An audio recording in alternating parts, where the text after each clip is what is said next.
Nalbari press ক্লাবত সাৰথি হ'ব খোজো শীৰ্ষক ব্যতিক্ৰমী অনুষ্ঠান। আৰ্থিকভাৱে অনগ্ৰসৰ শিক্ষাৰ্থীক সাহায্য প্ৰদান।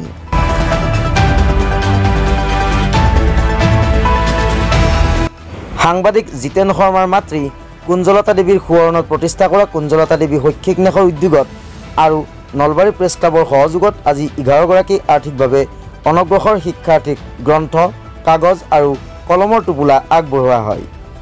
নলবাৰী প্ৰেছ ক্লাবত অনুষ্ঠিত সাৰথি হ'ব খোজো শীৰ্ষক অনুষ্ঠানত সদ্য ঘোষিত হাইস্কুল শিক্ষান্ত পৰীক্ষাত শিক্ষাৰ্থীৰে উত্তীৰ্ণ হোৱা বিশ্বজিৎ কলিতা, ধৃতিস্মিতা ডেকা, ডিম্পল সাউদ, পৰিস্মিতা বৰ্মন, ডেইজি শৰ্মা, ডিম্পী শৰ্মা, ধৃতিস্মান শৰ্মা, জান মালাকৰ, নেহা ডেকা, হিয়ামণি ডেকা আৰু নাজমা বেগমক উক্ত সাহায্য আগবঢ়োৱা হয়।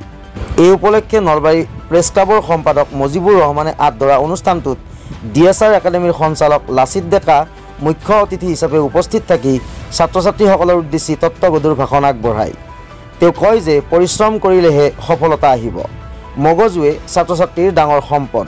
সেই হেতুকে ছাত্ৰ ছাত্ৰীসকলে একাগ্ৰতাৰে নিজ নিজ কৰ্মত মনোনিৱেশ কৰিলে কৃতকাৰ্য হোৱাটো নিশ্চিত বুলি মত ব্যক্ত কৰে বিশিষ্ট শিক্ষাবিদগৰাকীয়ে। তেওঁ ছাত্ৰ ছাত্ৰীসকলক নিজ নিজ ক্ষেত্ৰখনত কেতিয়াও ফাঁকি নিদিয়াকৈ আগবাঢ়ি যাবলৈ আহ্বান জনায়।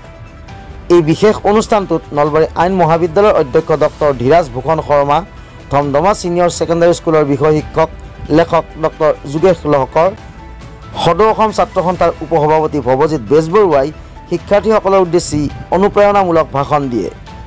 বহুসংখ্যক সচেতন নাগৰিক উপস্থিত থকা গাম্ভীৰ্যপূৰ্ণ সভাখনত কুঞ্জলতা দেৱী শৈক্ষিক ন্যাসৰ তৰফৰ পৰা জ্যেষ্ঠ সাংবাদিক জিতেন শৰ্মাই শিক্ষাৰ্থীসকলৰ শৈক্ষিক জীৱনত সহায়ক হোৱাকৈ ভৱিষ্যতে অধিক ফলপ্ৰসূ ব্যৱস্থা হাতত লোৱাৰ কথা ব্যক্ত কৰে।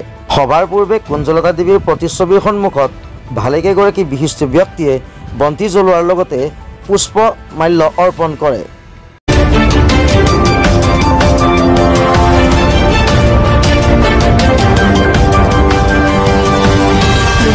প্ৰতিবেদক লাইভ, পোহৰৰ দিশে এখোজ।